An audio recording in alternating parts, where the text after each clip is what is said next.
욥기는요 사실은 대화 형태예요.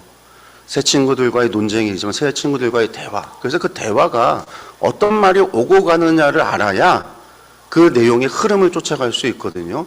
그래서 그 대화 중심으로 제가 지금 이제 강의를 이야기를 해야 되기 때문에 좀 슬라이드를 준비한 게 양이 좀 많아요. 우리가 살펴봐야 되는 것들이. 그래서 강의를 조금은 빠르게, 제가 말을 좀 빠르게 진행을 하겠습니다. 그러니까 정신들 바짝 차리시고요. 조시는 분들 커피라도 준비하시고 마시면서 집중해 주시기 바랍니다. 욥기 들어갈게요. 히브리어로는요 이욥입니다. 고난당하는 욥이라는 뜻이고요. 아람어로는요 돌아오다, 회개하다라는 뜻입니다. 이 욥이라고 하는 이름은요 이스라엘 주변 세계 문헌에 많이 나타나요. 이 욥이라는 사람이 많이 여기저기 나타나고, 이 사람이 이 아람어로다, 돌아오다, 회개라는 두 가지 의미가 있는데, 이게 이 욥이라는 사람의 이야기 속에서, 그의 삶의 모습 속에서 나타나는 거예요. 그래서 이 욥이라고 하는 이야기는, 우리가 이제 우스 사람이잖아요. 이게 이 히브리 사람이 아니에요. 그러니까 당시에도 욥이라고 하는 사람의 일대기는 이 당시 이스라엘 주변의 레반트 지역의 많은 나라, 많은 민족에게 전파되었던 아주 유명한 이야기이다라고 합니다. 이 기록자는요 미상입니다. 누가 있는지는 몰라요. 다양한 의견이 있는데 욥이 했을 거라는 이야기도 있고, 엘리후가 기록했을 거다라는 말도 있고, 모세다라는 주장도 있고요. 솔로몬이 지혜서를 많이 썼으니까 솔로몬이 또 이야기, 지혜 문학을 수집했던 사람이 솔로몬이니까 솔로몬이 하지 않았을까? 이사야다, 예레미야다, 에스라 등 많은 다양한 주장들이 있습니다. 그리고 여러 명의 편집자들에 의해서 편집이 되었다라는 주장도 있어요. 그리고 이 욥기에는요 히브리어 방언을 사용하면서 아람어 단어들이 사용되어지는 것들이 있어요. 그래서 이제 아람어에 대한 지식도 많다라고 하는 게 이 기록자를 추측을 하는 건데, 많은 사람들은 이 욥이라는 이야기는 원래 구전되어져 있었고, 이 욥이 우리가 보고 있는 이러한 욥기의 책이 두루마리가 읽혀지고 기록돼서 읽혀졌던 거는 당연히 읽혀졌다라는 수요가 있어야지 기록이 되는 거거든요. 이게 하나님의 말씀이다라고 하는 권위가 있어야지 기록을 하는 거고, 당시에는 두루마리를 만든다는 게 엄청난 예산이 필요하기 때문에 그게 이제 뭐 오늘날의 형식으로 쓰여지는 게 아니기 때문에요. 그러니까 이게 정말로 필요해야지 기록되는 건데, 이것은 아마도 바벨론 포로 후기에, 그것도 후기에 좀 많은 시간이 지나고 나서가 아닐까라고 주장을 합니다. 왜 그러냐면 아까 신명기를 잠깐 말씀드렸지만 신명기의 이야기를 언제 많이 읽혀졌냐면 바벨론 포로 잡혀가서 신명기를 읽혀졌어요. 그전에는 요시야 왕 때에 안 봤으니까 이 신명기 두루마리가 항아리에 담겨서 제사장도 구경도 못하고 성전 수리하다 찾아갔고, 이게 무슨 말씀일까? 이런 지경에 처할 정도로 신명기서가 안 읽혀졌던 건데, 이게 바벨론 포로기에 가서 신명기의 말씀을 통해서 자신들의 죄로 인해서 우리가 바벨론의 포로로 왔구나, 예루살렘이 멸망한 것이 하나님께서 말씀하셨던 그의 벌이구나, 그러니까 우리는 돌아가야 되고 회개해야 된다라고 하는 게 신명기를 통해서 얻은 답이지만, 포로 후기에 돌아와서 시간이 지나고 한 세기 정도 시간이 지나가도 현실이 바뀌질 않는 거예요.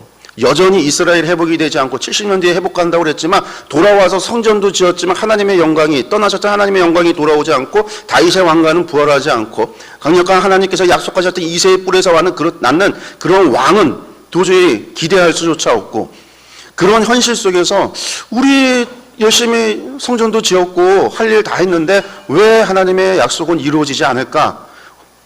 거기에서 신명기로서 더 이상 대답할 수 없는 한계가 있기 시작을 하거든요. 그래서 우리가 이야기하는 게, 그래서 나오는 게 역대기 사관이라고 이야기를 하고, 역대기 사관이라고 하는 건 결국 역대기가 기록되어져서 이스라엘 가운데 읽혀지기 시작했던 거는 에스라 이후이기 때문에, 에스라가 역대기를 기록했다고 보기 때문에요. 에스라 시대 이후이기 때문에 욥기가 그러한 역대기 사관, 신명기 사관을 거부하는, 신명기 사관 가운데서도 결국 인과율이에요. 인과율에 대해서 원인이 있어서 결과가 있다라고 하는 이 인과율에 대해서 신명기의 인과율을 반대하는, 그거 외에 다른 것이 있다라는 거죠. 그런 사상이, 신학이 욥기 가운데 있기 때문에 아마 그 이후에 기록된 것이 아닐까. 그리고 그러한 글을 갖다가 기록할 수 있는 사람은 에스라지 않을까라고 해서 많은 사람들은 에스라가 기록했지 않을까라는 생각을 합니다. 이건 이제 어제 첫날에 성경 개관을 하면서 말씀드렸던 건데, 구전된 말씀이 해석자에 의해서 결국은 최종 형태의 성경이 될 때요, 여기 보시면 계시는 하나님의 이야기죠. 그리고 역사는 욥이라는 사람이 있어요. 그런데 욥의 이야기는요 족장 시대를 배경으로 해요. 그러니까 가장이 제사 드리는 이야기가 나오고요, 제사법이 존재하기 이전의 모습인 거죠. 그렇기 때문에 욥이나 그리고 이제 사용되었던 화폐 단위가 창세기 때의 화폐 단위를 사용하고 하는 것을 통해서 욥이라고 하는 사람은 그런 족장 시대의 사람이지만 이것이 해석이 돼서 최종 형태의 두루마리가 기록이 될 때에는 결국은 이것은 당시의 상황 속에서 하나님의 영감으로 기록한 사람이 있는데 그 상황이 어떤 상황이냐면 신명기의 인과율이 적용될 수 없는 새로운 고난에 대한 해석이 필요한 시기였다라고 하는 것. 그렇기 때문에 우리가 이것을 이야기할 때 바벨론 포로 후기 때가 아니겠느냐라고 이야기를 하는 거죠. 예, 배경 보시면 창세기 족장시대를 배경합니다. 이야기 자체는 족장시대예요. 소유물로 부를 평가하고요. 가장 중심의 씨족사회, 그래서 종교적 구조가 제사장이 제사를 드리는 게 아니라 욥이 친구들을 위하여 제사를 드리는 그러한 가장이 제사를 드리고 자녀들이 제사를 드리는 그러한 구조가 나오고, 캐시타, 이 고대 화폐 단위가 창세기에 나오는데 이것이 나타난다라는 거예요. 그래서 이러한 구전의 이야기는 어떻다? 이게 이제 족장시대의 이야기, 구전되어졌던 족장시대의 이야기가 왔다라는 거죠. 왔다라는 거. 기록 연대면요, 주장하기는 뭐 족장시대도 얘기하고 출애굽 시대도 얘기하고 솔로몬 시대도 얘기하고 하지만 바벨론 포로 후기 에스라에 의해서 최종 형태의 이야기가 되어진 것이 아닐까. 까닭 없이 경외하지 않는다. 고난 속에서도 하나님을 경외하는, 고난이라고 하는 것이 꼭 죄 때문에 이루어지는 것이 아니라 시험, 너무 잘 믿어서 오는 거잖아요. 욥이 하나님을 너무 잘 경외하고 너무 잘 믿어서 사단이 까닭 없이 경외하겠습니까? 잘 믿으니까 고난이 온 거예요. 그러니까 전혀 인과율하고는 다른 새로운 거죠. 죄가 있기 때문에 벌이 온다가 아니라 잘 믿었더니 고난이 온다라고 하는 이러한 사상이, 이러한 답이, 이러한 이야기가 욥기에서 나와요. 그러니까 이런 것들이 지금 바벨론 포로 후기 바로 그 시대를 배경으로 해서 아마도 에스라에 의해서가 아닐까라고 생각을 하는 겁니다. 예. 넘어가고 여러분들 팁 가운데 이것에 대한 설명들이 있는 것들 교재를 좀 참고하시면 좋겠습니다. 기록 목적 보면요, 모든 것 위에 계신 하나님의 주권과 섭리, 하나님이 모든 것을 섭리하시는, 그러니까 이사야서 10장에서 나오고 41장에서 비교할 수 없는 하나님에 대한 이야기를 하잖아요. 그와 같은 질문이 사실은 욥기에서도 나오죠. 나중에 하나님께서 욥에게 질문할 때 같은 질문을 합니다. 그리고 이제 고난받는 의인의 삶을 소개하고 있습니다. 이 고난받는 의인의 삶, 이 이스라엘 사람들에게는 사실은 자신들이 고난받는 의인이라고 생각을 해요. 하나님 성전 짓고 예배도 드리고 잘하고 있는데 정말 잘하는 것일까? 말라기 선지자를 통해서 하나님께서 그런 말씀, 그들의 형식적인 것들을 이야기하고 그들을 갖다가 책망하시고 그렇게 하나님께서 예언 마지막 경고의 말씀을 하셨지만 그들 입장에서는 사실 예루살렘에서 멸망당해서 포로가 되어졌다가 다시 돌아온 모든 이유는 마치 므낫세의 죄 때문이고 그들의 조상들의 죄 때문에, 시드기야의 죄 때문에, 그들의 죄 때문에 나라가 망한 거지 자신들 때문에 나라가 망했다고 생각하지 않거든요. 그러니까 그런 이들에게 의인의 고난받는 의인의 삶을 소개하고, 그리고 그 의인은 고난 속에서 뭘 한다? 하나님을 경외해야 한다라고 하는 것, 바로 그것을 이야기하는 게 욥기다. 그리고 신명기 신학의 인과응보라고 하는 말을 썼는데, 인과응보가 원래 불교 용어입니다. 불교 용어. 근데 요즘은 이제 인과응보라는 말을 잘 쓰고 많이 사용하고 있지만 어쨌든 불교 용어입니다. 원래 인과의 법칙이죠. 인과율로, 신명기 신학의 인과율로 설명할 수 없는 삶. 상벌인 거죠. 상벌로 설명할 수 없는 삶을 소개하고 있습니다. 왜 그러죠? 잘 믿었는데 고난받는다라는 거예요. 잘 믿어서 고난받는다라는 거. 그리고 이제 고난당하는 성도가 어떻게 하나님을 경외해야 되는가. 그 믿음에 대해서 이야기하고 있다라고 하는 것들, 여러분들이 살펴보시면 되겠습니다. 첫 절과 끝절 한번 보시고요. 전체 보기 바로 보겠습니다.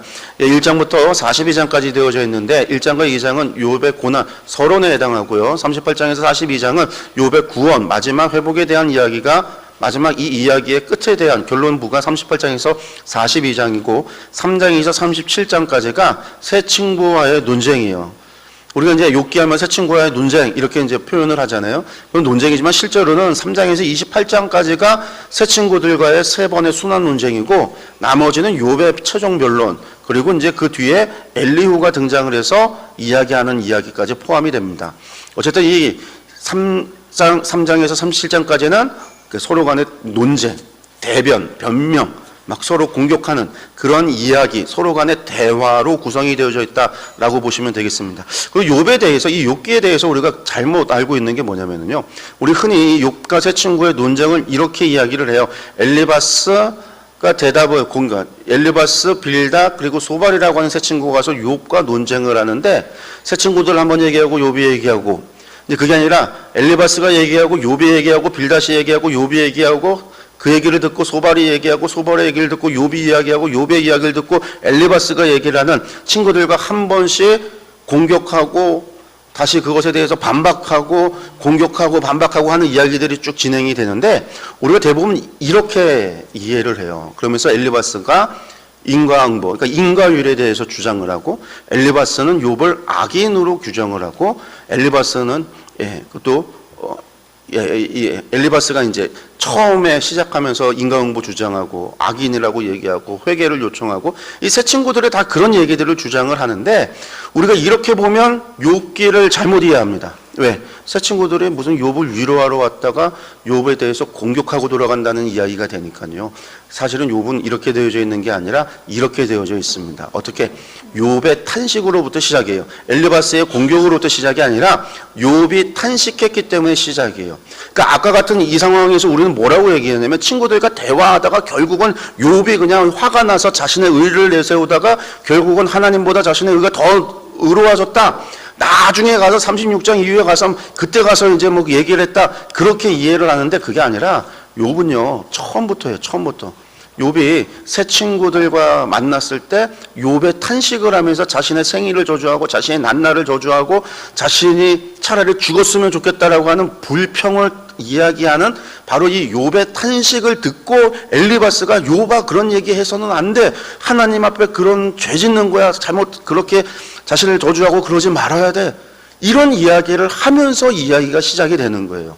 그렇기 때문에 욥은요 나중에 가서야 하나님 앞에 범죄하고 그 말로다가 번제했다, 그게 아니에요. 이야기를 들어보면요 처음부터예요. 처음부터 욥이 세치들과의 대화 속에서 끊임없이 자신의 의의를 내세우면서 하나님께서 무엇인가 실수했다, 잘못했다라는 뉘앙스로 계속해서 이야기를 해요.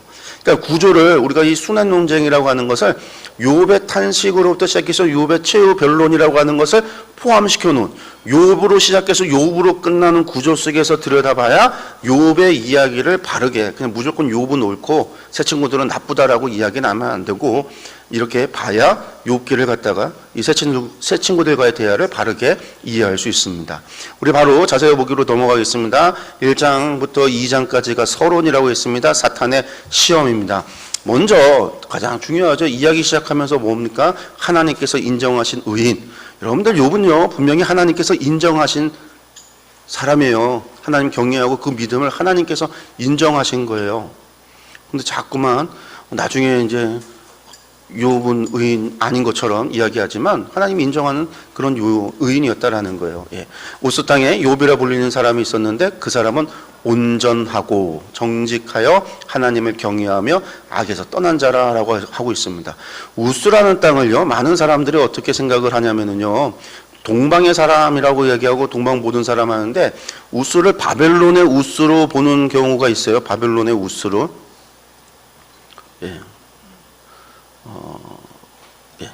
그러면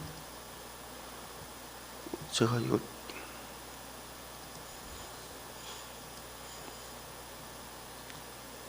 뭐 우르 땅이 보통 아브라함이 나왔잖아요. 우르. 근데 보통 우스가 이 우르하고 같은 지역이다라고 생각해서 아브라함이 살던 동네, 옆 동네에 살았다, 아브라함이 그래서 욥도 알았을 거다라고 주장하는 목사님들이 계세요. 근데 여기가 아니고요. 어디냐면 우스가 에돔 지역에 있는 지역이 우스입니다. 왜 그러냐면 우스라고 하는 게 어디냐면, 동방이라고 이야기할 때 이스라엘에서 제가 지도할 때 말씀드렸죠. 동방은 앞쪽이잖아요. 북쪽이고, 이스라엘 사람들한테 동방에 해 뜨는 곳은요 암몬이에요. 암몬, 모압, 암몬, 에돔, 요단, 동평, 사해바다 동편 지역을 얘기해요. 그래서 제가 이사야 할 때 말씀드렸다시피 아수르와 바벨론 전부 다 어디서 오는 사람들? 북쪽에서 오는 사람, 왼편에서 오는 사람들이에요. 그래서 적은 언제나 왼편에서 오죠.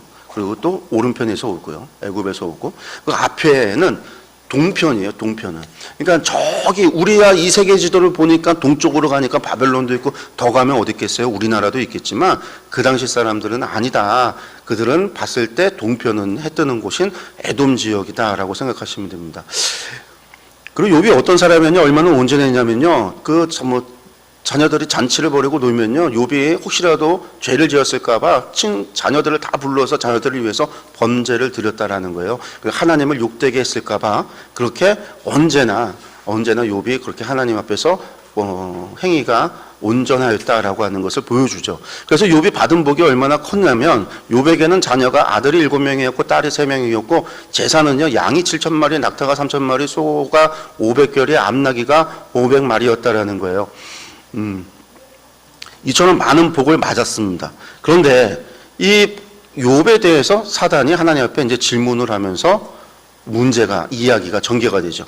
욥의 사탄이 이야기가 겁니다. 욥이 어찌 까닭이 없이 하나님을 경외하리까. 그러니까 욥의 이야기의 모든 동기, 시작은요, 이 1장 9절이에요.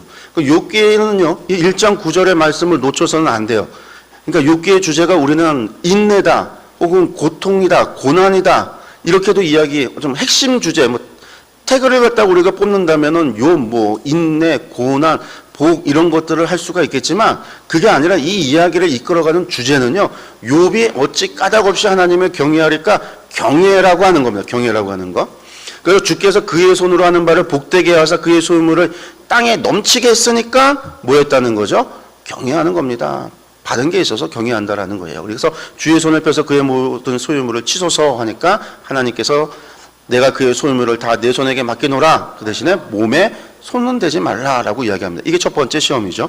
그래서 첫 번째, 하루아침에 10자녀가 다 죽습니다. 재물도 다 잃어버려요. 욥이 그 이야기에 쓰러졌는지 일어나서는지 모르겠어요. 어쨌든 그 소식을 듣고 얼마나 충격을 받았는지 겉옷을 찢고 머리털을 밀고 땅에 엎드려 예배하며 이르되 뭐라고 합니까? 주시니도 여호와시여 거두시니도 여호와시니 여호와의 이름에 찬송을 받으실지니이다. 복을 받아서 경외한다고 했는데 그 받은 복을 다 잃었는데도 불구하고 하나님을 찬양하면서 하나님을 향해서 원망하지 않았다라는 거예요. 사단이 다시 한번 하나님 앞에 이야기합니다. 뭐라고 이야기하냐면요, 내가, 하나님께서 사단에게 이야기하죠. 내가 나를 충동하여 까닭없이 그를 치게 하였어도 그가 여전히 자기의 온전함을 굳게 지켰다. 여기서 말하는 온전함이라고 하는 게 톰마라고 하는 말인데요, 순전하다라는 거예요. 순전하다라는 뜻이에요. 무죄하다라는 말인데 순전하다라는 말인데, 이 톰마가 욥기에서 4번 사용하고 잠언에서 1번 사용되는데 욥기에서 4번 사용하는데 이 말이 중요해요. 왜? 하나님을 까닭 없이 경외합니까? 까닭 없이 경외합니까? 경외하겠습니까? 라는 질문에 욥은 순전하다, 깨끗하다, 이유 같은 것 없다, 하나님을 경외한다라는 의미거든요. 그래서 욥기에서는 이 온전함이라는 말이 나중에 욥이 계속해서 자신에 대해서 이야기하는 거예요. 나는 순수하다, 나는 순전하다, 나는 이유 없이 하나님 경외하는 것이 아니다라고 하는 게 대화 속에서 계속해서 말하는 거죠. 그랬더니 하나님께서, 그러니까 사단이 계속 이제 얘기를 했더니 두 번째 시험이 납니다. 그래서 주의 손을 펴서 그의 뼈와 살을 찢어서 요구하니까 그의 생명은 해하지 말라. 그래서 쳤습니다. 발바닥에서 정수리까지 종기가 났습니다. 생명만은 손대지 말라고 했더니 종기가 났어요. 많은 사람들이 종기였으니까 한센시 병이 아니었을까 그렇게 이야기를 추측을 합니다. 그래서 어떻게 돼요? 온몸에 종기가 나서 긁고 고름이 나고 진물이 나고 벽돌로다가 기와로다가 몸을 긁는데 피가 나고 고름이 쏟아지고 하는 그런 지경에 이르니까, 그렇게 되면 어떻게 될까요? 부정하잖아요. 사람이 부정하니까 사람들이 가까이 하지 않고 떠나가고 재산은 잃었고 집은 망했고 모든 게 다 무너져 있는 그 상황 속에서 욥이 그 지경에 처했더니 그의 아내가 하는 말입니다. 아내가 욥에게 말하기를 당신이 그래도 자기의 온전함을, 다시 나오죠. 온전함을, 너희가 이 온전함을 지키겠습니까? 톰마, 순전함을 지키겠습니까? 하나님 욕하고 죽어라 차라리. 아내가 그런 거예요. 그랬더니 욥이 하는 얘기가 이 어리석은 여자야 하면서 우리가 하나님께 복을 받았은즉 화도 받지 않겠느냐. 욥이 순전함을 잃지 않은 거죠. 욥은 여전히 하나님을 경외하는데 재산 때문도 아니고 건강 때문도 아닌 거예요. 어쨌든 그랬어요.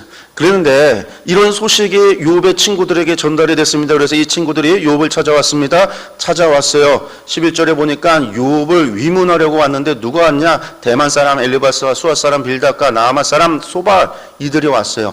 얼마나 떨어져 있는지 모르지만 소문이 언제 어떻게 나는지 모르지만 일시에 도착했는지 어떻게 되는지 몰라요. 근데 세 사람이 마치 동시에 도착한 것처럼 왔습니다. 그럼 멀리서 보는데 욥의 집을 찾아왔는데 욥의 집은 다 무너져 있고 거기에 어떤 거렁뱅이 같은 사람이 있는 거죠. 온몸이 피딱지가 되고 고름이 나와서 기와로 자기 몸을 긁으면서 망가져 있는, 만약에 한센시 병이 맞다라고 하면 손가락 발가락이 썩어 문드러져 갖고 그런 상황에 처해져 있는 그러한 사람을 보니까 얼마나 기가 막힌지 13절에 밤낮 7일 동안 주저앉아서, 보고서는 그 자리에서 주저앉아서 아무 말도 못하고 주저앉아서 욥도 새 친구를 바라보고 새 친구도 욥을 보면서 한마디도 말을 하지 못하는 상황이 되는 거죠. 여러분들 이 새 친구, 여러분들 지도를 보시면은요, 이 사람들이 어디서 왔느냐라고 할 때 엘리바스가 대만 사람이라고 해요. 대만 에돔 북부 지역에 있는 성읍이고요. 빌닷은 수아 사람이에요. 갈그미스 남쪽 혹은 에돔 지역이라고 이야기합니다. 그리고 이제 소발은 남한데 유다 산지에 속해 있는 사람이에요. 엘리오는 부스 사람입니다. 그러니까 에돔 지역으로 중심으로 요 지역 근처에 살았던, 수아 지역만 말고는 아마 요 지역, 그래서 아마 친구였고 같은 지역이 아니었을까 생각한다면, 이 지역이었다면 이 소식을 듣고 한 일주일 안에 소식이 가고 소식을 듣고 찾아오는 게 한 일주일 사이에 일어나지 않았을까라는 생각이 드는데, 어쨌든 한 걸음에 쫓아와서 바라보고서는요 주저앉아서 7일 동안 아무 말도 못하고 바라보고 있는 욥과 친구들. 여러분들 이 세 친구들 우리가 자꾸만 욕하는데, 친구들 나쁘다고 하는데, 여러분들 새 친구 이런 친구 있으세요? 문제 생기면 한 걸음에 찾아와서 7일 동안 막 같이 있으시겠죠? 예, 저도 있다고 믿습니다. 예, 친구들 나쁜 사람 아니에요. 우리가 자꾸 욕해 보면서 새 친구들 나쁘다고 하면 안 돼요. 이런 친구들이 어디 있어요? 그런데 문제가 생기는데, 논쟁이 시작하는데, 이걸 엘리바스로 하니까 문제가 생기죠. 뭘로 시작해야 된다고요? 욥의 탄식. 그래서 3장부터 시작해요. 3장에 욥이 탄식을 합니다. 자신의 고통에 대해서 탄식을 해요. 뭐라고 탄식을 하는지 보면은요, 그 후에 욥이 7일이 지난 후에요. 7일이 지나서 아무 말도 못하고 있다가 겨우 힘들게 욥이 자신의 이야기를 꺼낸 거예요. 그 꺼냈는데 7일 만에 입을 열고 꺼냈는데 그 얘기가 뭐냐면 자기의 생일을 저주했다라는 거예요. 내가 차라리 태어나지 않았더라면, 내가 무덤을 찾아 얻으면 심히 기뻐하고 즐거워하는, 내가 죽었으면, 내가 죽으면 기쁘겠다라는 거죠. 그래서 내가 두려워하는 것은 그것이니 내게 임하고 내가 무서워하는 그것이 내 몸에 미쳤구나. 욥이 사실은 자신의 생일을 저주하는 거예요. 그런데 여러분들, 자신의 생일을 저주한다라는 것은요, 생명을 주신 이를 뭐 하는 걸까요? 원망하는 거예요. 원망.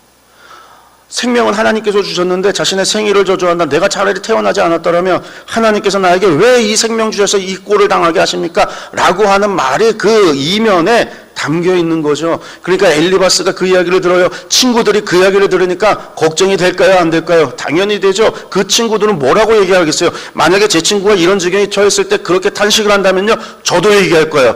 욥아, 그런 얘기해서는 안 돼. 하나님 앞에 그런 얘기해서는 안 돼. 하나님 앞에 물어보고, 하나님 왜 이런 일이 있었는지 네 자신을 돌아보고 회개해야 되지 않겠니? 이런 얘기하지 않을까요? 저도 그럴 것 같아요. 엘리바스가 뭐라고 얘기하는지 보면은요, 4장에서 5장 27절까지 5장까지 이야기입니다. 보면은요, 생각해 봐라. 죄 없이 망하는 자가 누구인가? 정직한 자 끊어짐이 어디 있느냐? 사람이 어찌 하나님보다 의롭겠느냐? 이 무슨 얘기예요?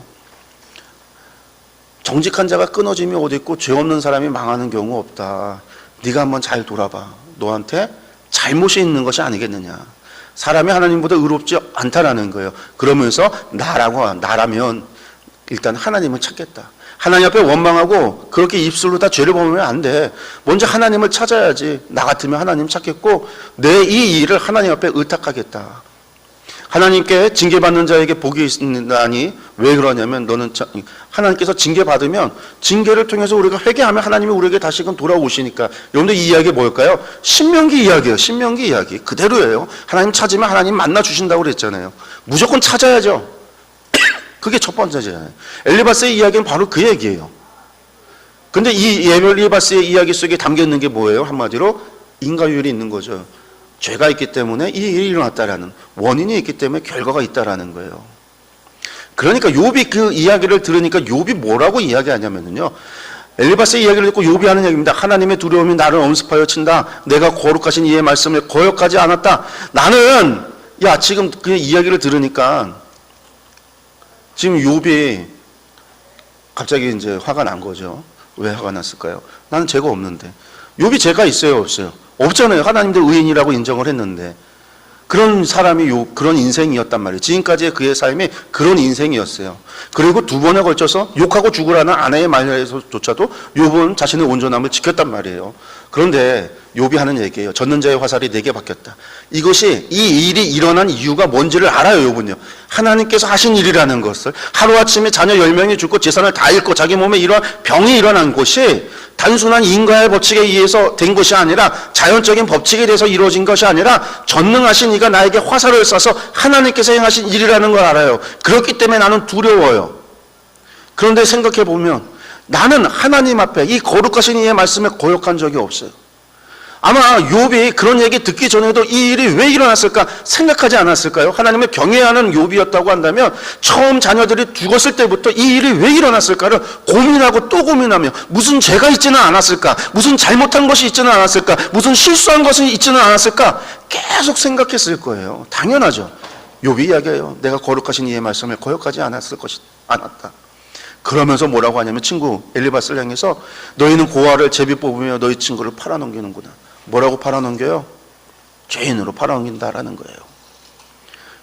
그래서 29절에 너희는 돌이켜 행악자가 되지 말라. 아직도 나의 의가 전제하니 돌아와라. 이거 쉬운 성경으로 보면 이렇게 번역했습니다. 부디 고약한 일을 하지 말게. 다른 말로 고약한 말 하지 말아달라고. 난 정말이지 잘못한 게 없네. 욥의 부탁이었어요. 그런데 이번에는 그 이야기를 듣고 빌닷이 이야기합니다. 빌닷 뭐라고 얘기하면요. 내가 어느 때까지 그런 말 하겠느냐.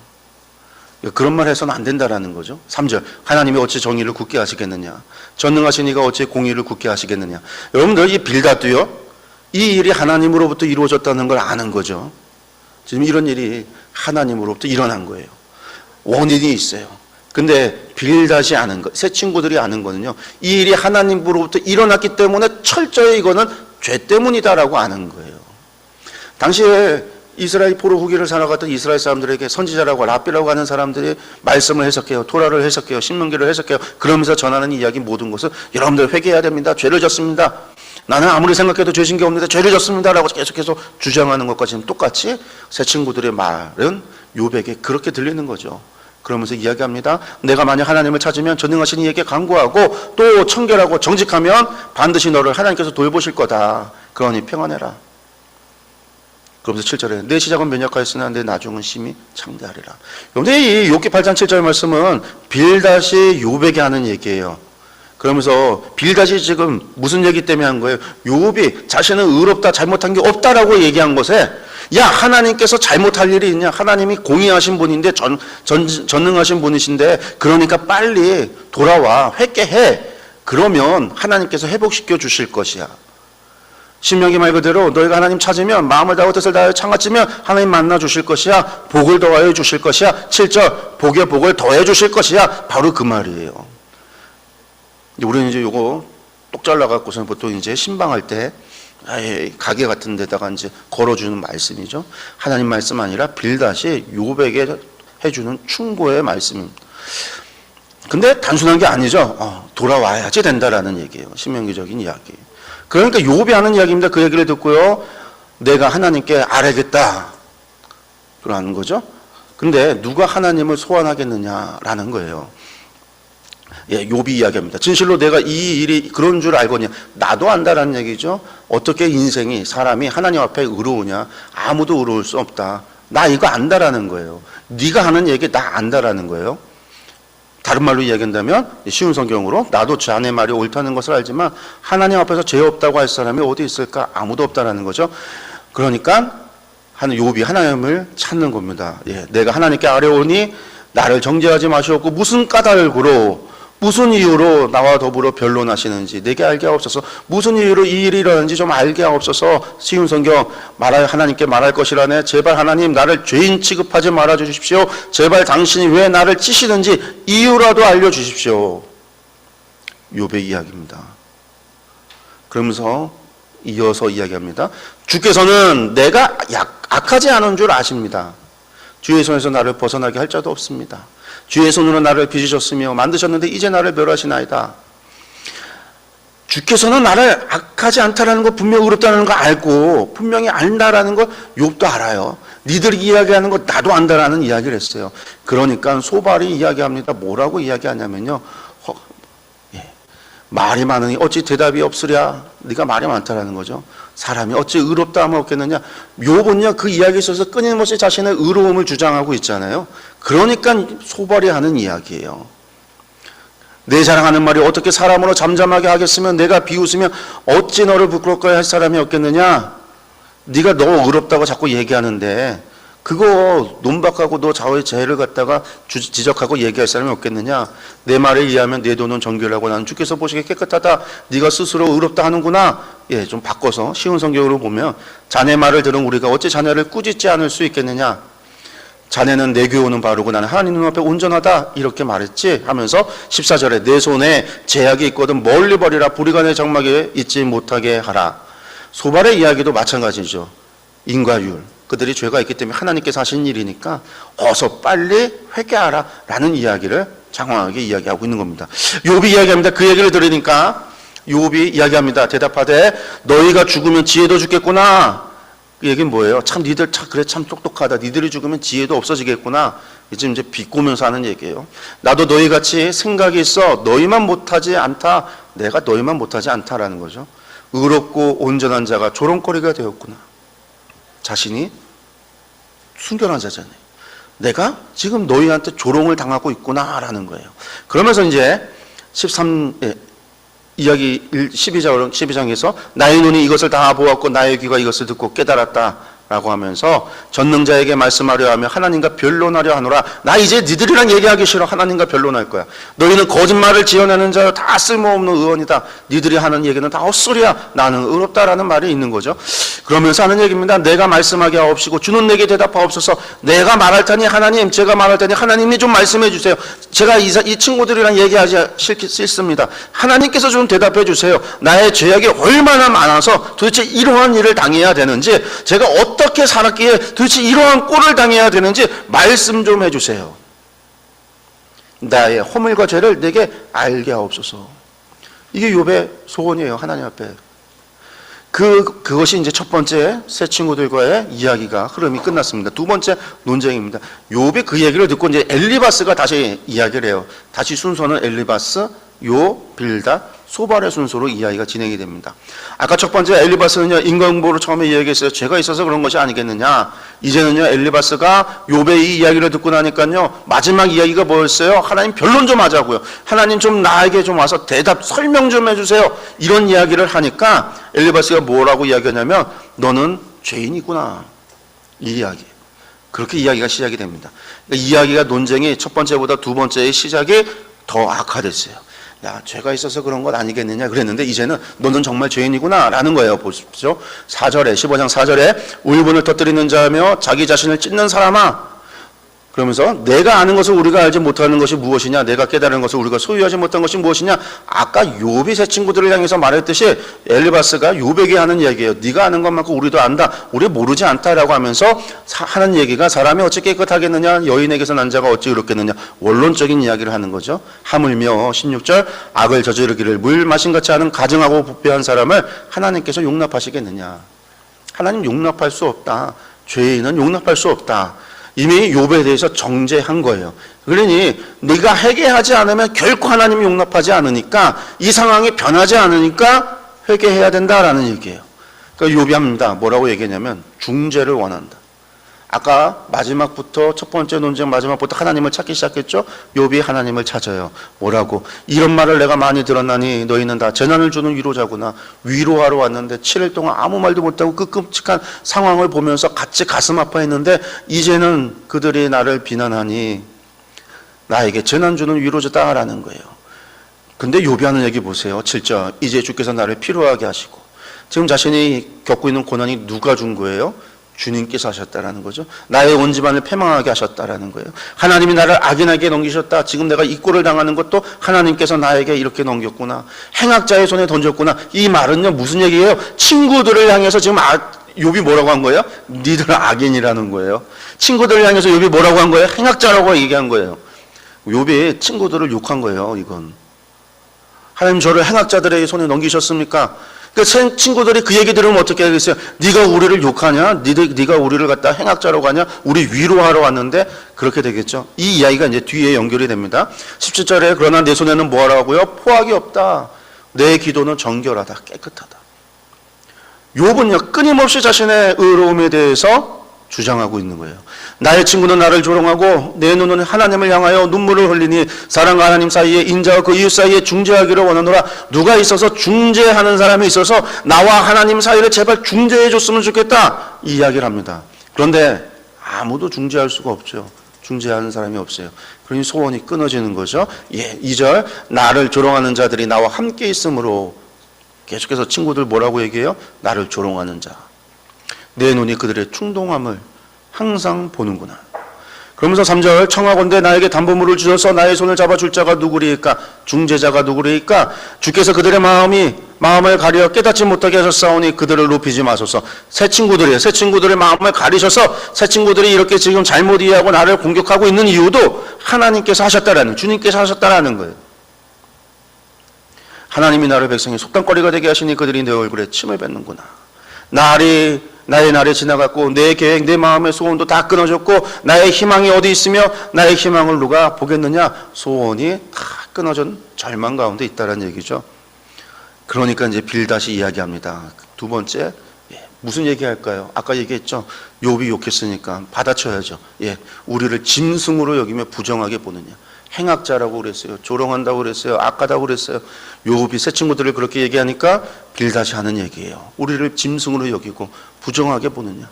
울분을 터뜨리며 자기 자신을 찢는 사람아, 너 때문에 땅이 버림을 받겠느냐? 바위가 그 자리에서 옮겨지겠느냐? 네가 뭐 어떻게 한다고 해서 세상이 변하겠느냐? 안 한다라는 거죠. 악인은 빛은 꺼지고 그의 불꽃은 빛나지 않을 것이다.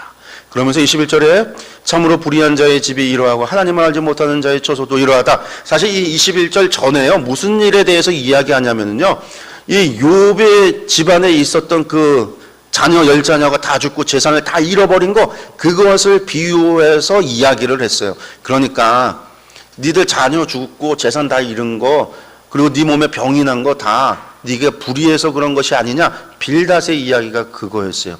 여러분들 또 가족을 건들면 안 되는데 빌닷이 자녀를 공격했으니 욥이 또 얼마나 화가 났겠습니까? 19장 1절에서 29절에 욥이 대답합니다. 너희가 내 마음을 괴롭히며 말로다 나를 집 부수기를 어느 때까지 하겠느냐? 너희가 10번이나 나를 학대하고도 부끄러워하지 않는구나. 내게 허물이 있다 쳐. 그래, 허물이 있다 쳐도 그 허물이 내게만 있겠느냐? 왜 나에게 이런 일이 나에게만 일어났냐는 거죠. 그래서 욥이 하는 얘기입니다. 하나님이 나를 억울하게 하셨다. 여러분들 30장 이후에 나중에 후반부에 가서야, 최후 변론에 가서야 욥이 하나님 앞에 자신의 의를 내세운 게 아니에요. 앞에서부터 계속해서 하나님께서 이 일을 하셨는데 하나님과 이야기 좀 했으면 좋겠는데, 하나님이 이렇게 설명 좀 들었으면 좋겠는데 하나님이 안 해주신다는 거죠. 나는 의로운데 하나님이 이 일을 하셨다고요? 처음부터 욥은요 그렇게 이야기를 했어요. 나중에 가서가 아니라 하나님이 나를 억울하게 하셨다라는 거예요. 하나님의 손이 나를 치셨다라는 거예요. 내가 알기에는 나의 대속자가 살아계시니 마침내 그가 땅 위에서 서실 것이라. 이거는 욥의 소망이죠. 소망. 언젠가는 나는 의로우니까요. 의로우니까. 그래서 29절에 그런데 친구들은 몰라요. 자신의 의로움을 계속 공격하잖아요. 그러니까 너희가 심판장이 있는 줄을 알게 되리라. 나중에 결국엔 니들을 심판받을 거다라는 거죠. 그 얘기를 듣고 소발이 이야기합니다. 악인의 이김도 즐거움도 잠깐이다. 욥을 갖다 설득하려고 그래요. 욥이 아주 마음이 지금 막 그런 상황이 되어져 있으니까 어떻게든 욥을 설득하려고 하는 이야기입니다. 뭐라고 얘기냐면 악인이 이긴다는 자랑도 잠시요, 경건하지 못한 자의 즐거움도 잠깐이다. 악인의 이김도 악인의 형통함이 잠깐이에요. 왜 잠깐일까요? 하나님께서 벌하시니까요. 하나님께서 벌하시니까. 하나님께서 악을 심판하시니까요. 그러니까 이런 고난도 잠깐이에요. 하나님께서 공의하신 하나님께서 판단하시고 하나님께서 하시는 일이니까 다 잠깐이니까 어서 회개를 해. 그만 마음을 풀어. 이런 이야기예요. 그래서 욥이 이야기합니다. 응답이 뭐냐면 야, 악인도 장수하고 세력도 강하고 행복하게 산다고 소벌의 주장을 반박합니다. 예, 어찌하여 악인이 생존하고 장수하며 세력이 강하냐? 잘 산다라는 거예요. 그렇게 잘 살아가다가 잠깐 사이에 수월에 내려가. 이 땅에서 아주 악인들 잘 살다가 결국엔 죽어서 수월에 내려가겠지만 잘 산다라는 거죠. 그러니까 하나님의 심판이 있다고 하는데 악인도 형통하다. 그러면 이야기는 뭘까요? 하나님의 심판이 왜 나에게만 이라는 의미가 있는 거예요. 하나님의 공의가 있는데 왜 이것이 선택적이냐라는 말이죠. 악인이 형통함을 볼 때 하나님의 공의가 선택적이다라는 거예요. 다른 말로 바꾸면요, 하나님 불의하시다라는 거죠. 그러니까 헛된 말로 나 위로하려고 하지 마. 너희 대답은 다 거짓일 뿐이다 라고 이야기합니다. 친구들의 위로는 전부 거짓된 주장이다. 이제 세 번째 논쟁이 시작이 됩니다. 다시 엘리바스가 시작이 됩니다. 엘리바스로부터 시작해서 진행이 되는데요. 이때는요, 이제는 엘리바스도 욥에게 회개를 요청해요. 이제는 제발 회개해라 라는 거예요. 제발 전능자에게로 돌아가라. 이야기합니다. 엘리바스가 말합니다. 하나님이 너를 책망하시며 너를 신문하심이 너의 경건함 때문이겠는. 이런 일이 일어난 게 네 경건, 네 말대로 경건하기 때문이냐. 내 악이 크지 아니하냐. 죄악이 끝이 없느니라. 죄가 있어서 그런 것이 아니겠느냐라는 거예요. 그러면서 제발 하나님과 화목하고 하나님과 평안해라. 하나님과의 관계를 회복하라라는 얘기예요. 너는 하나님의 입에서 교훈을 받아서 하나님의 말씀을 마음에 두고 전능자에게로 돌아가라 라는 거예요. 하나님의 말씀을 마음에 두고 전능자에게로 돌아가라. 마음이라는 얘기가 표현이 나오죠. 신명기적인 용어가 사용되어지고 있는 거죠. 계속해서 신명기적인 용어. 새 친구들의 이야기는 신명기적인 용어예요. 전능자에게로 돌아가라. 사람들이 너를 낮추거든. 그래, 너는 교만했다고 그렇게 말해라. 마지막 설득이라고 하면서도 계속해서 욥에 대해서 결국은 뭐 한 거죠? 욥이 듣기에는 전혀 위로가 안 되는 말이죠. 욥이 이야기합니다. 내가 어찌하면 하나님과 변론하겠느냐. 23장에서 24장까지입니다. 먼저 23장이에요. 내게 작정하신 것을 이루실 것이다. 하나님께서 하셨으니 이걸 어떻게 막겠어요? 내가 어찌하면 하나님을 발견하고 그의 초소에 나아가랴. 어찌하면 그 앞에서 내가 호소하면 변론할 말을 내 입에 채우고. 여러분 이거 세번역으로 좀 보면요. 그분이 계신 곳을 알 수만 있다면, 그분의 보좌까지 내가 이룰 수만 있다면, 그분 앞에서 내 사정을 아뢰련만, 내가 정당함을 입이 닳도록 변론하련만, 이런 이야기예요. 그러니까 하나님이 계신 곳을 알기만 한다면 내가 가서 좀 얘기할 텐데, 내 정당함을 갖다가 입이 닳도록 말할 텐데, 근데 뭐라고요? 하나님이 만나주시질 않아요. 6절, 그가 큰 권능을 가지시고 나와 더불어 다투시겠느냐? 아니로다. 욥도 알아요. 도리어 내 말을 들으시리라. 근데 말이 뒤에가 이상하죠. 나와 더불어 다투시겠냐? 하나님이 인간과 다투시겠어요? 그런데 뒤에 말이 이상해요. 내 말을 들으시리라. 원래는요, 사람이 하나님의 말을 들어야지 정상인 거예요. 욥이 지금 이 말이요. 그러니까 여기서부터 하나님에 대한 거 다 알아요. 욥이 지금까지 이야기했던 새 친구들의 이야기도 주장도 알아요. 하나님 그러신 분이시다는 걸 알지만 자신의 상황 속에서는 억울하기 때문에 하나님이 들어야 된다라는 거예요. 들어야 된다. 들으실 거다.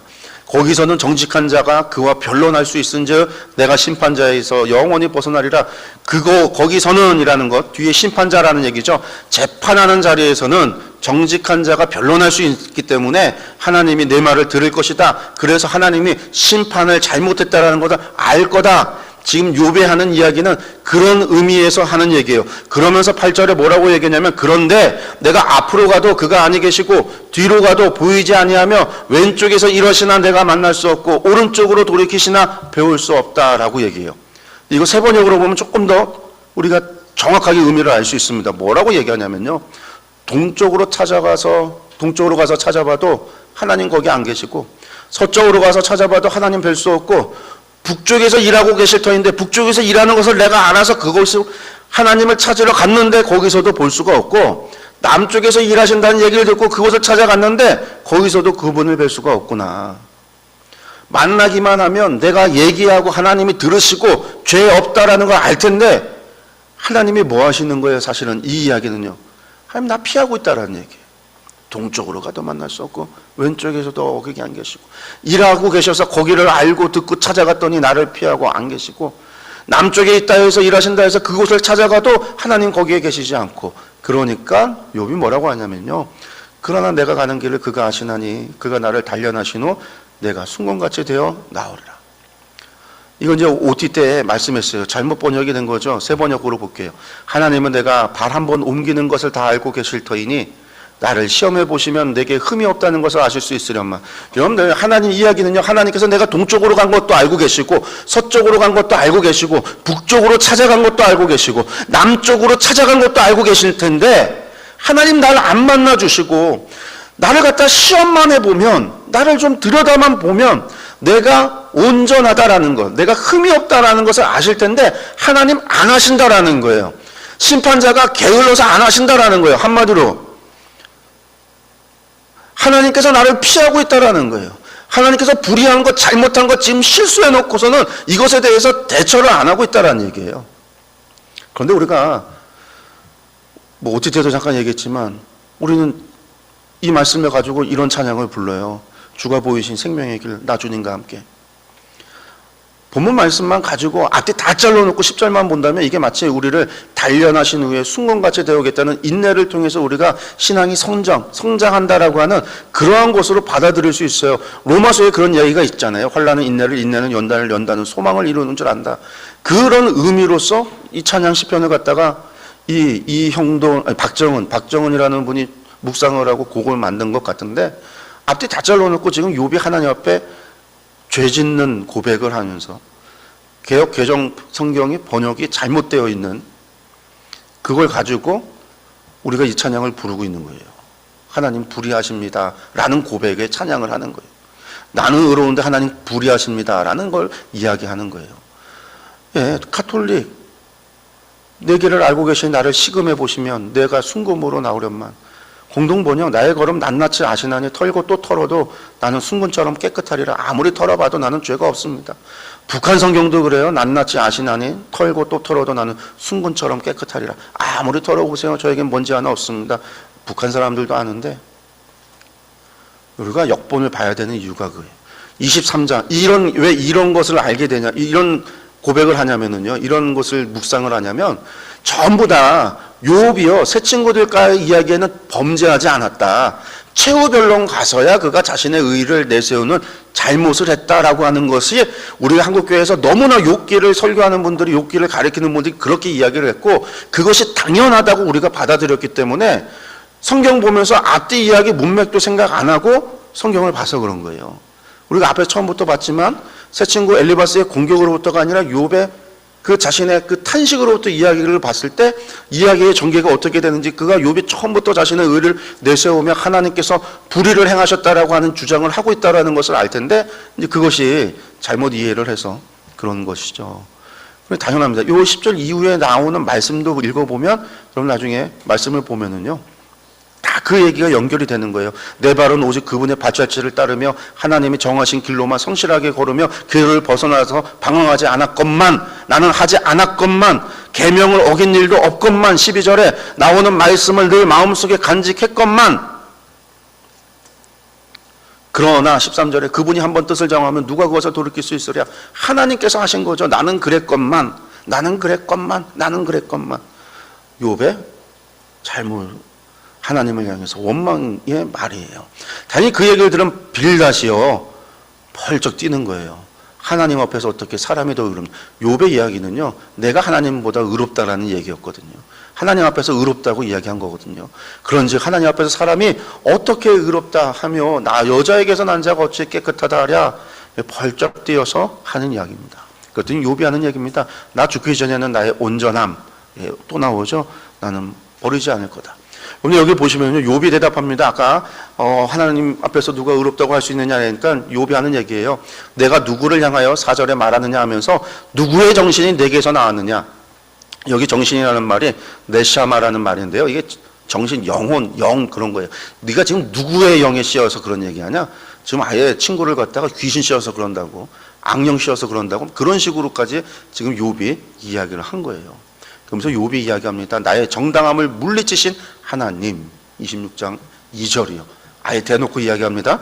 나의 정당함을 물리치신 하나님, 나의 영혼을 괴롭게 하신 전능자, 그분의 사심을 두고 맹세하노니 나의 호흡이 아직 내 속에 완전히 있고, 이 얘기는 내가 아직 살아있을 때에 결코 내 입술이 불의를 말하지 아니하며 내 혀가 거짓을 말하지 아니하리라. 자기가 지금 말하면서 하나님은 불의하다 얘기한 것조차도 불의한 것이 아니다라는 거죠. 왜? 나는 의로우니까. 나는 결코 거짓말을 하지 않으려 하리라. 니들 이야기를 듣고 그래 그냥 한번 하나님 앞에 거짓으로라도 회개를 하겠다. 난 절대 하지 않겠다라는 얘기예요. 그러면서 5절에 나는 결코 너희를 옳다하지 아니하겠고 내가 죽기 전에는 뭘 한다고요? 나의 온전함을 버리지 아니할 거다. 이 툼마, 나의 순전함을, 나의 깨끗함을 버리지 않겠다. 까닭 없이 하나님 여호와를 경외하겠습니까? 욥이 나는 결코 나의 순전함을 버리지 않겠다, 온전함을 버리지 않겠다라는 얘기를 합니다. 내가 내 공의를 굳게 잡고 놓지 아니하리니 내 마음이 나의 생애를 비웃지 아니하리라. 그러고 나서 계속해서 욥의 이야기가 이어지는데요. 지혜와 명철에 대해서 얘기합니다. 그러나 지혜는 어디서 얻으며 명철이 있는 곳은 어디인고 하면서 하나님이 그 길을 아시며 있는 곳을 아시나니, 그러면서 하나님께서 아신다고 하면서 결국은 무슨 얘기를 하냐면요. 욥기의 이 28장 마지막에 주를 경외함이 지혜요 악을 떠남이 명철이라. 서로가 지혜를 얘기하고 지혜를 얘기를 해요. 진리라고 하는 것을 이야기를 해요. 인간의 삶의 법칙이라고 이야기를 하는 거예요. 인간유를 이야기하면서 그것이 진리라고 주장하고 있어요. 그러면서 욥이요, 하나님 경외하는 것이 지혜다라고 맞는 얘기를 하는 거죠. 그렇지만 욥은 결국 하나님을 불의하다라고 이야기를 했습니다. 그러고 나서 이제 29장에서 31장에 걸쳐서요, 욥의 최후 변론이 나옵니다. 우리가 잘 알고 있는 욥이 하나님 앞에 범죄했다. 29장에서 31장까지의 이야기가 최후 변론입니다. 이게 이제 논쟁의 마지막. 최후 변론까지 이제 욥의 이야기까지 연결하면 돼요. 여기 보시면은요, 세 번째는 엘리바스 빌다까지 얘기하고 소발의 이야기를 안 해요. 더 이상 그러니까 소발의 이야기가 필요가 없어요. 욥이 최후 변론이 이야기합니다. 먼저는 지난 세월이 다시 오기를 원한다. 이야기는요, 아이들이 죽기 전에 그 아이들이 다시 돌아오고 회복하고 이제 옛날 좋았었던 때, 그때를 생각한다라는 거죠. 그때에는, 그 옛날에는 나는 지난 세월과 하나님이 나를 보호하시던 때가 다시 오기를 원한다. 그렇게 이제 소망하는 이야기가 29장에 나오고, 그리고 이제 30장에서는요, 그런데 과거에는 그랬는데 지금은요, 주께서 나를 돌아보지 않는다라고 하면서, 그러나 이제는 나보다 젊은 자들이 나를 비웃는구나. 비웃는다라는 거예요. 그렇지만 하나님께서 나를 공평한 저울에 달아보시고 그가 나의 온전함을, 나의 순전함을 아시기를 바란다. 욥은 계속해서 이야기하죠. 자신의 순전함을 하나님께서 아시기를 바란다. 그러나 현실은 어때요? 이제는 그들이 나를 노래로 조롱하며 내가 그들의 놀림거리가 되었으며 그들이 나를 미워하며 멀리하고 서슴지 않고 내 얼굴에 침을 뱉는다. 사람들의 비웃음거리가 되고 조롱거리가 되고 놀림거리가 됐다라는 거예요. 내가 주께 부르시나 주께서 대답하지 아니하시오며 내가 섰사오나 주께서 나를 돌아보지 아니하시나이다. 그렇죠. 욥은 여전히 하나님이 나의 온전함을 알기를 원하지만 하나님께서 나의 부르짖음도 듣지 아니하시고 내가 하나님을 찾아도 만나주시지도 않고 하나님께서 나를 끝까지 외면하신다라는 거예요. 하나님의 침묵하심이 이어지고 있는 거죠. 마지막 변론입니다. 누구든지 욥의 마지막 변론의 35절 거의 끝이죠. 마지막 끝에 하는 얘기입니다. 누구든지 나의 변명을 들어다오. 나의 서명이 여기 있으니 전능자가 내게 대답하시기를 바라노라. 나를 고발하는 자가 있다면 그에게 고소장을 쓰게 하라. 날 고발하는 자가 있으면 고소장. 여러분들 고소장에는 뭐가 들어가죠? 죄명이 들어가요. 죄명을 써봐라 라는 거예요. 네 친구들이잖아. 니들이 한번 죄명을 써봐. 내 죄를 갖고 와봐라. 정말 하나님 앞에 고소한 사람이 있으면 고소장을 한번 죄명을 좀 갖고 와봐라. 계속 하나님께서 나에게 좀 알려주시기를 원한다 했지만 침묵하셨잖아요. 알려주시지 않았잖아요. 그러니까 나의 변명은 여기 있으니 내 얘기는 다 했으니까 뭐 고소장 가지고 와봐라. 이게 이제 욥의 마지막 얘기였어요. 그러고 나니까요, 그 옆에서 듣던 이 엘리후라고 하는 사람이 나와서 이야기합니다. 이 엘리후라고 하는 사람이요, 세 친구와 욥의 잘못을 언급하는 사람이에요. 그런데 여기에서 이제 중요한 이야기가 있습니다. 뭐냐면 이 엘리후가 고난에 대해서 새로운 해석을 내어놔요. 이 엘리후에 대해서는요, 뭐 부정적인 의견도 있고 긍정적인 의견도 있는데 어쨌든 엘리후 이 32장, 2장에서 37장 사이에는 고난에 대한 지금까지는 신명기적인 고난의 이해가 있었어요. 원인 인과율, 신명기적 인과율인 거죠. 죄 때문에 오는 고난, 죄 때문에 오는 징벌. 그렇지만 새로운 것이 있다라는 거예요. 보시면요, 엘리후가 화가 나서 논쟁에 끼어들게 됩니다. 보시면 엘리후에 대한 평가인데요. 새 친구들의 의견을 그냥 대변한다. 엘리후의 이야기도 여전히 인과율이다라는 거고요. 하나님의 의견을 대변하는 하나님의 목소리다. 그렇게 이제 이야기하는 사람들도 있습니다. 그래서 엘리후에 대한 평가를 보시면 엘리후에 대한 평가가 일단은 이제 뭐 없어요. 그리고 엘리후가 역시 인과응보의 관점을 떠나지 못하고 있다라고 해서 엘리후를 평가할 때 좀 부정적으로 보는 사람이 있고 새 친구들과 동급으로 보는 그런 해석이 있고요. 엘리후는 욥의 고난과 하나님의 입장을 설명하고 있다. 하나님의 편에서 하는 하나님의 선지자와 같이 하나님의 말씀을 전하는 사람이다라고 긍정적으로 보는 견해가 있다는 거죠. 이것뿐만 아니라 중요한 거는 고난에 대한 해석을 제공하고 있다라고 하는 이 부분이 엘리후에 대한 평가에서 중요한 부분입니다. 말씀 들어가면요, 32장 처음에 욥이 자신을 의인으로 여김으로 이 그 세 사람이 말을 그치니 그에게는 욥이 자신을 의인으로 여기고 하나님께서 좀 얘기했으면 좋겠다, 하나님을 불의하다고까지 이야기하고 나니까 새 친구들이 아예 말을 닫았다라는 거예요. 이건 말해봐야 소용이 없구나. 입을 닫은 거죠.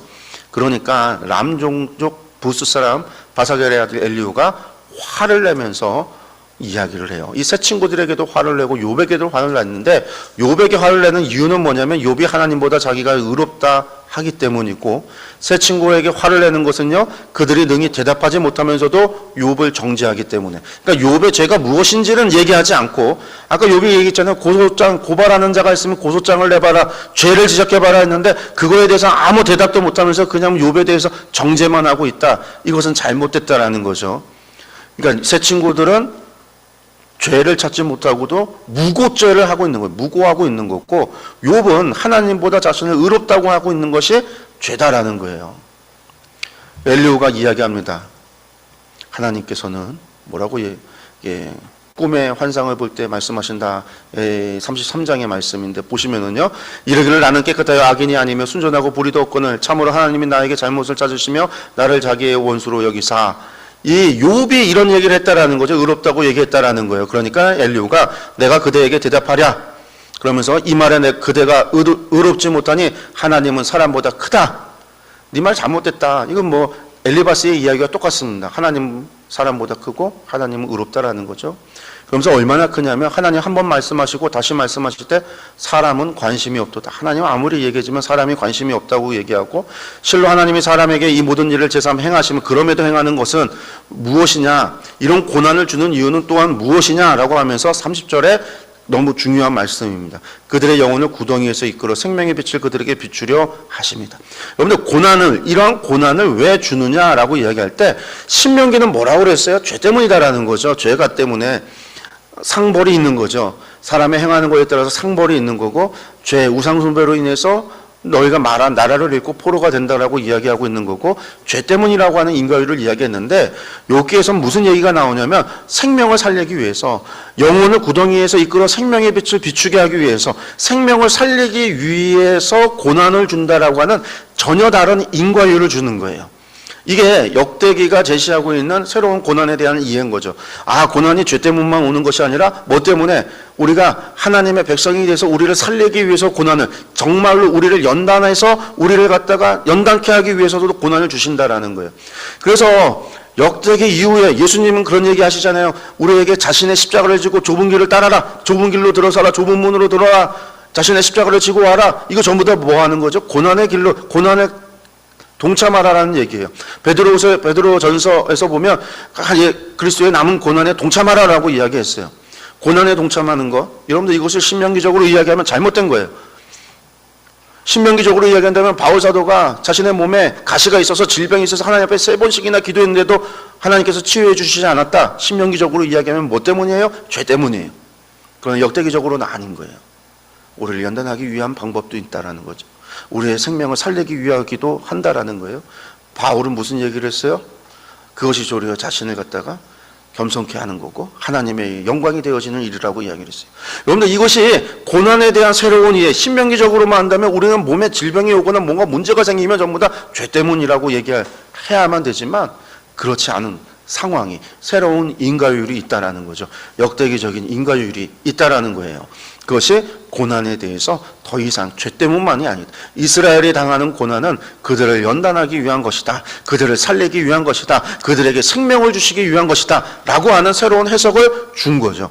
그러니까 죄 때문이다라고 하는 사람들의 이야기가 아니라 우리를 생명을 주시고 우리를 연단시키고 우리를 단련하기 위함이다라는 말은요, 고난받는 사람에게 위로가 될 수 있겠죠. 물론 고난이 심하면 그것도 위로가 될 수 없겠지만, 그러나 시편은 그런 와중에도 하나님에 대하여 예배, 경배하고 찬양하고 하나님을 향한 변함없는 신뢰를 보내야 된다라고 이야기합니다. 이제 시편에서 보게 될 겁니다. 어쨌든 이 욥기 지금 33편 30절의 말씀, 엘리후의 이야기가 사실상 욥기 이 고난에 대한 이야기의 답이에요. 가장 중요한, 고난에 대한 중요한 말씀입니다. 그 다음에 이제 계속해서 엘리후가 이야기합니다. 주님께서 침묵하신다고 누가 그를 정죄하겠느냐? 주님께서 침묵한다고 누가 정죄하겠느냐? 여러분들, 하나님의 이건 고유한 권한이에요. 하나님의 침묵에도 뭐가 있다? 뜻이 있다라는 거예요. 하나님의 뜻이 있다라는 겁니다. 뜻이. 침묵이라는 얘기는요, 나는 어려운데, 나는 상황이 지금 괴로운데 내가 하나님을 아무리 부르짖고 찾아도 하나님의 응답이 없다라는 얘기잖아요. 하나님께서 나를 외면하신 것 같다라는 거예요. 욥이 경험하고 있는 바로 그러한 것들. 그러니까 그러한 침묵에도 하나님의 뜻이 있다라는 얘기. 헛된 것은 결코 하나님께서 듣지 않는다. 엘리후가 또 나아가서 무슨 얘기까지 하냐면요,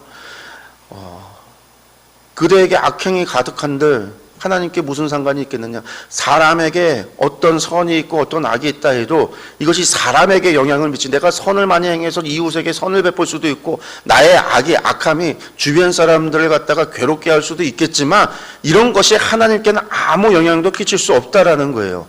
그러니까 결국 욥이 의롭게 살았어도 그것은요, 자신을 위한 것이지 하나님을 위한 것이 결코 아니라는 거예요. 하나님의 영광을 위해서 그런 게 결코 아니라는 거예요. 자기 자신을 위한 거지. 하나님께 아무 영향도 미칠 수 없다라는 거예요.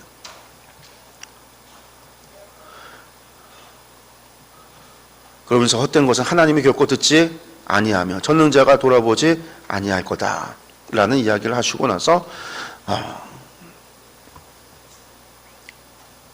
좀 넘어가겠습니다. 36장에서 엘리후의 마지막 변론의 이야기만 좀 볼까요? 내가 하나님을 위하여 아직도 할 말이 있다라는 이야기를 하는데, 요 6장 2절 말씀, 요것 때문에 엘리후를 부정적으로 봅니다. 왜냐면요, 하나님을 위하여라니까, 인간이 하나님을 위해서 뭘 해요? 아까 하나님은 크시다라고 그랬잖아요. 하나님은 누구의 변론도 필요치 않는다. 그래서 이제 엘리후를 부정적으로 보는 견해가 요 2절 말씀 때문에 그런데, 여러분들 이거 2절을요 세 번역으로 볼까요? 뭐라고 되어져 있냐면요, 하나님을 대신하여 들을 말씀이 있습니다 라는 뜻이에요. 엘리후는 하나님의 대언자라는 입장에서, 세 번역 성경의 뜻이 사실은 원어도 보면요 세 번역이 맞아요. 위하여라는 말이 아니라 대신하여. 그러니까 이 위하여라는 말로다가 엘리후를 공격하는 것은 전제가 잘못된 거예요. 왜? 번역이 잘못된 거니까. 그런 의미가 아니라 엘리후가 무슨 하나님을 위해서 하나님을 변론을 한다, 그런 의미가 아니라는 겁니다. 그래서 내가 하나님의 편에 서서 내가 할 말이 좀 더 있다. 쉬운 성경은 그렇게 풀었어요. 하나님의 편에서 할 말이 좀 있다. 공동번역도 마찬가지예요. 하나님 편을 들어 말 좀 더, 내가 하나님의 편에서 말 좀 하겠습니다 라는 뜻을 해요. 그래서 이게 엘리후에 대한 부정적인 견해는 사실 전제가 잘못된 거고, 엘리후는 하나님의 대언자다. 우리가 그냥 그렇게 이해를 하시면 좀 좋을 것 같습니다. 그래서 그가 하나님의 대언자로 무엇을 얘기하냐? 하나님은 그의 권능으로 높이 계시나니 누가 그같이 교훈을 베풀겠느냐? 누가 말하기를 주께서 불의를 행하셨다 할 수 있겠느냐? 아무도 할 수 없다라는 거예요. 그러면서 마지막, 욥이여 이것을 듣고 가만히 있어서 하나님의 오묘한 일을 깨달으라. 깨달으셔서 이야기를 한 거예요. 그럼 욥이 깨달았을까요? 안 깨달아요. 욥이 깨닫지 못해요. 마지막, 그러니까 하나님께서 말씀하십니다. 하나님의 첫 번째 질문 욥의 대답, 두 번째 질문 욥의 대답, 그리고 나서 마지막 42장에서 여호와께서 욥을 회복시키는 이야기가 나옵니다. 하나님이 무슨 질문을 하시냐면요, 하나님께서 폭풍우 가운데 욥에게 말씀하셔요. 갑자기 하나님께서 욥에게 나타나셔서 말씀하는데 폭풍을 몰아치면서 말씀하세요. 욥이 얼마나 무섭겠어요. 그런데다가 질문을 하면 대답을 제대로 할 수 있겠습니까? 좀 친절하게 다가오시지. 제가 지금 웃자고 하는 얘기인데 웃으시는 분이 한 분 계셔서 감사합니다. 욥이 뭐라고 얘기하냐면요, 2절에 무지한 말로 생각을 어둡게 하는 자가 누구냐? 그러는 거예요. 무지한 자로. 너는 대장부처럼 허리를 묶고 내가 내게 묻는 것을 대답해라. 여러분들, 지금까지 욥이 뭐라고 그랬어요? 하나님이 나를 피했다라고 얘기했어요. 내가 하나님 찾았는데 하나님 만나주시지 않았다라는 거예요. 내가 하나님 만나기만 하면 내가 말하고 하나님 들을 거라고 이야기했어요. 근데 하나님이 찾아오셨는데 욥의 이야기는 안 듣고 욥이 주장처럼 하나님이 욥의 이야기를 듣는 게 아니라 하나님이 도리어 욥에게 질문을 해요. 무슨 질문이에요? 내가 땅에 기초를 놓을 때 내가 어디 있었냐? 대답도 할 수 없는 거, 이런 걸 어떻게 대답을 해요? 내가 깨달았거든 말할지라. 누가 그것으로 도량법을 정했는지 말해봐라. 막 그런 이야기들을, 창조의 이야기를 하면서 막 이제 질문을 하는 거죠. 이제 첫 번째, 무지한 생각으로 어둡게 하는 자 누구냐 하면서 대답하라고 얘기했는데요. 40장 3절에서 5절, 욥의 첫 번째 대답 뭐라고 얘기했냐면요. 보소서 나는 비천하니 무엇이라 주께 대답하리까? 손으로 내 입을 가릴 뿐이로소이다. 내가 한번 말할사온즉 다시는 더 대답하지 않겠습니다. 여러분들 여기서 욥이요 제대로 바르게 행동했다고 한다면 하나님 만났을 때 주여 하나님 제가 잘못했습니다. 회개하는 게 정상 아닐까요? 이사야가 하나님의 성전에서 하나님의 보좌를 봤을 때 화로다 내가 죽게 되고 또 딱 그렇게 얘기를 했어요. 요한계시록에서 사도 요한이요 예수님을 만났을 때 그가 엎드려 두려움에 떨었어요. 그러니까 내니 두려워하지 말라 예수님이 그런 말씀했거든요. 욥은요 두려워하지도 않고 회개하지도 않고요. 근데 내 얘기를 들으십시오, 그거 들어야 됩니다. 막 그렇게 주장했던 그가 하는 말이 나는 비천하니까. 히브리어로 칼라라는 말이에요. 가볍다. 나는 무가치하다. 저는 가벼우니까, 저는 무가치하니까 저는 대답하지 않겠습니다. 자신만만했던 욥은 사라지고 하나님 앞에서 침묵하는 욥이죠. 두 번째 질문 하십니다. 하나님의 질문이 뭐냐면요. 내가 내 공의를 부인하려느냐? 하나님의 공의를 부인하겠느냐? 내 의를, 욥이 너의 의를 세우려고 나를 악하다 하겠느냐? 내가 하나님처럼 능력이 있느냐? 하나님처럼 천둥소리를 내겠느냐? 그러니까 네가 공의를 갖다가 내세우려고 나를 부정하다고 얘기하면서 나를 불의하다고 하는데 그럼 네가 한번 대답해봐라. 네가 나처럼 능력이 있느냐? 네 말에 한번 증명해봐라. 너는 능력이 있느냐? 그러면서 폭풍 같은 질문을 쏟아내세요. 그러면서 하나님처럼 능력이 있으면 네가 스스로 너를 구원해봐라 라고 하나님께서 말씀하시니까 그제서야 욥이 두 번째 대답합니다. 내가 회개합니다. 주께서는 못하실 일이 없사오며 무슨 계획이든지 못 이루실 것이 없는 줄 아오니 무지한 말로 이치를 가르는 자가 누구이니까? 나는 깨닫지도 못한 일을 말하였고 스스로 알 수도 없고 헤아리기도 어려운 일을 말하였나이다. 내가 주께 대하여 귀로 듣기만 하였사오나 이제는 눈으로 주를 배움나이다. 그러므로 내가 스스로 거두어드리고 티끌과 죄 가운데서 회개하나이다. 여러분들 욥이 하나님께 회개를 해요. 그리고 하나님을 향한 경외함을 회복하는 거예요. 근데 욥이 그가 징계를 받기 전에 그 모든 형벌 그런 심판을 받기 전에 사실 심판도 아니죠. 사단으로 일어난 그런 고난을 받기 전까지 욥의 인생은요 하나님께서 의롭다고 하나님께서 의롭다고 판결해 주신 삶을 살았어요. 그리고 욥이 새 친구들과의 대화 속에서 하나님을 향한 경외함을 이뤘느냐?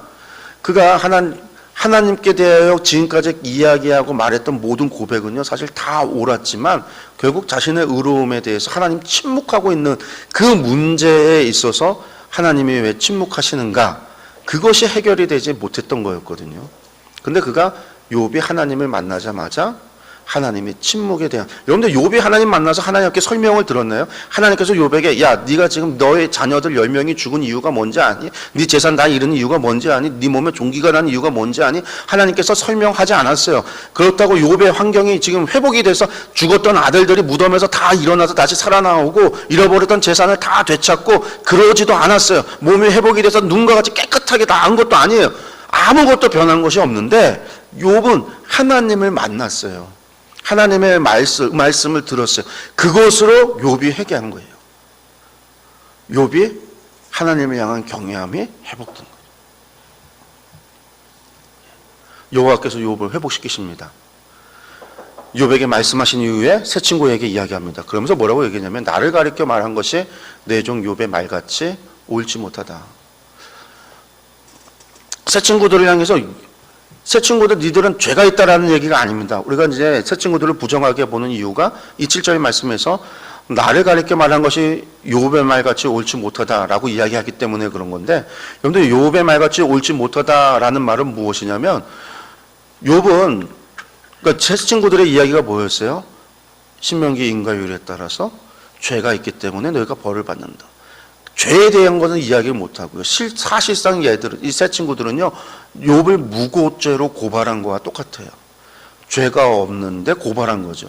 실제로 욥이 지금 고난을 받은 게 죄 때문이 아니잖아요. 믿음 때문에 고난을 받은 거지. 그가 온전하게 살았기 때문에, 의로가 없기 때문에 고난을 받은 것이지. 그렇기 때문에 그것이 욥이 말하고 있는 것만큼 옳지 못하다라고 이야기를 하는 거다. 그러고 나서 하나님께서는요, 그 이후에 해주는 건 뭐죠? 욥을 다시 회복시켜줘요. 욥이 엘리바스나 이 친구들이 한 얘기가 뭐였어요? 하나님께 회개하라. 그럼 하나님 만나 주실 것이고 내 시작은 미약하였으나 나중은 창대하리라. 그런 얘기 했던 것처럼 정말 하나님은 욥을 만나고 나서, 욥이 하나님을 만나고 나서 욥이 뭐 했어요? 회개했잖아요. 회개하고 나서 하나님께서 욥을 회복시켜 주잖아요. 회복시켜 줬을 때 욥에게요, 다시금 재물을 갑절로 주셨어요. 잃어버렸던 아들이 부활해서 다시 살아난 건 아니지만 새롭게 10명의 자녀를 줬고요. 모든 재물을 갑절로 줬어요. 회복시켜 줬다고요. 친구들의 말 그대로 신명기적인 것들이 이루어지는 것을 봐요. 그 얘기는 뭘까요? 신명기의 율법이 폐하여진 것은 아니다라는 거예요. 이제 신명기의 인과율은 끝났고 역대기의 인과율만 존재한다. 그게 아니라 여전히 유효한 거예요. 여전히 유효하지만 새로운 것도 있다라는 것, 새로운 것이 추가되어졌다라는 것, 새로운 이해가 필요하다라는 것, 그것을 이야기하는 거예요. 그러니까 신명기의 말씀은 폐하여진 게 아니에요. 역대기가 있으니까 신명기는 폐해진 게 아니에요. 하나님께서 그 말 그대로 이룹니다. 그 다음에는 하나님께서 8절에서 욥이 친구들을 대신해서 제사를 드리게 하죠. 그 다음에 그 제사를 통해서 하나님께서 전부 다 새 친구들도 용서해 주시고 욥도 용서해 주셨어요. 그 다음에 이제 욥을 회복시켜 줍니다. 여호와께서 욥에게 이전 모든 소유를 갑절이나 주십니다. 여호와께서 그에게 내리신 모든 재앙에 관해서 그를 위하여 슬퍼하며 위로하고 각각 캐시타 하나씩과 금고리 하나씩을 또 줍니다. 그리고 나서 12절에 여호와께서 욥의 말년에 욥에게 처음보다 더 복을 주셨다라는 거예요. 욥의 복이 처음에 받았던 복이 아들 7명에 딸이 3명이었고 양 7천, 낙타 3천, 소 500, 암낙이 500마리였는데 하나님께서 주신 복이 무엇이냐? 자녀, 아들 7명, 딸 3명, 똑같이 10명을 줬고 욥의 재산을 주셨는데 양이 14,000마리, 약타가 6,000마리, 소가 1,000마리, 암나귀가 1,000마리 2배 줬다라는 거예요. 그래서 사람들이 이걸 보고서 무슨 얘기를 해요? 욥처럼 인내했더니 갑절의 복을 받았다. 여러분들 욥기는요, 인내했더니 갑절의 복을 받은 이야기가 아닙니다. 여러분들 욥이 복을 받았으니까 여러분도 욥과 같은 복을 받기를 축원합니다. 그러면 여러분들 복을 받으시겠어요? 저에게 이야기한다면 저는 절대로 욥의 복 받지 않겠습니다라고 할 거예요. 여러분들 아들 7명 죽고 딸이 3명 죽었는데, 자녀들이 죽었는데, 우리가 흔히 무슨 얘기예요? 부모가 죽으면 땅에 묻고 자녀가 묻으면 가슴에 묻는다고 했는데 새로운 자녀들을 준 거예요. 죽었던 자녀들이 살아난 게 아니에요.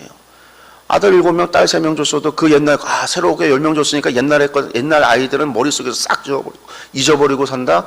아니에요. 바뀐 게 아니에요. 죽은 아이들은 죽은 아이들이에요. 그것으로 끝이에요. 그런데 여러분들, 새로 준다니까 새로 받고, 우리 자식이 이거 자식 농사 잘못해갖고, 이거 말도 안 듣고 그냥 사춘기에 아주 이거 죽겠네, 공부도 안 하고, 주여 하나님 저에게 욥의 복을 주시옵소서. 그래서 자녀도 새로 받고, 자식 복도 그냥 재물도 2배로 받고, 여러분 그러면 좋겠어요? 욥은요, 인내해서 복 받는다는 얘기가 우리에게 주고 있는 게 아닙니다. 이게 욥의 결론이 될 수 없는 거예요.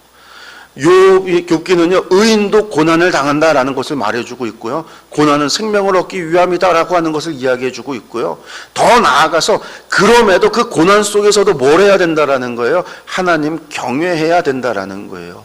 까닭없이 이유 때문에 경외하는 게 아니라, 복 주시니까 경외하는 게 아니라, 그래서 욥기는요, 도리어 이 복이라고 하는 걸 지워버려야 돼요. 안 주셔도 하나님 경외해야 되는 거예요. 욥이 안 주셨다고 해서 욥이 하나님 원망하고 살았을까? 아니라는 거예요. 주셔도 감사하고 안 주셔도 감사하고 하나님 경외함에 대한 이야기예요. 그래서 욥기의 마지막이요, 고난받는 이유에 대해서 설명해 주지 않아요. 하나님께서도 욥에게 설득하려고 하지 않아요. 그저 욥이 하나님을 만났을 때 하나님을 향한 경외함을 얻게 되고 회복하게 되고, 그 경외함이 회복되어졌을 때 자신이 입술로다가 하나님을 불의하다라고 이야기했던 것에 대해서 회개하는 거예요. 네, 여기 마무리하겠습니다. 여기는요, 여러분들 우리 교재에 보시면 의인은 여호와 하나님을 신뢰함으로 산다라고 했습니다. 맞아요, 신뢰함으로 산다인데 아마 욥기의 얘기를 조금 이렇게 바꿔보면 어떨까라는 생각으로 이번 주 쓸 때 바꿨어요. 의인은 여호와 하나님을 경외함으로 산다. 뭐 신뢰하고 산다라는 의미하고 다 같은 얘기지만 욥기에서 말하고 있는 경외함이라고 하는 것이 중요한 단어이기 때문에 이렇게 바꿔보면 어떨까라는 생각으로 제가 한번 바꿔봤습니다. 이렇게 한번 여러분들한테 정리를 했으면 좋겠어요. 예, 욥기는 지혜에 서 있고 우리에게 무엇을 이야기하는가? 어떤 상황 속에서도 하나님을 경외함으로 살아야 한다라는 거죠. 포로기 이후에 그 고난 속에서도, 나라 잃은 현실 속에서도 바벨론, 그 다음에 페르시아, 헬라, 로마로 이루어지는 그 오랜 기간 동안에 다니엘이 환상을 보고 기절할 정도로 이스라엘이 앞으로 당해야 될 그 고난이 계속해서 남아있다라고 하는 그 고난 속에서도 하나님이 침묵하실 때에, 우리가 아무리 외쳐도 우리의 고난이 해결되어지지 않는, 하나님의 구원의 역사가 이루어지지 않는 현실, 그 고난 속에서도 우리는 하나님을 경외함으로 살아가야 한다라고 하는 이야기를, 그리고 그 고난은 우리에게 생명을 주니까 불평불만이 아니라 죄 때문에 산다라고 하는, 그렇게 사람들을 위로하고 정죄하려고 하지 말고 우리가 하나님을 경외하는 그 경외함의 신앙을 회복하고 하나님을 신뢰함으로 나가야 된다. 이게 욥기가 우리에게 말씀해주고 있는 것이다라고 말씀을 드리겠습니다.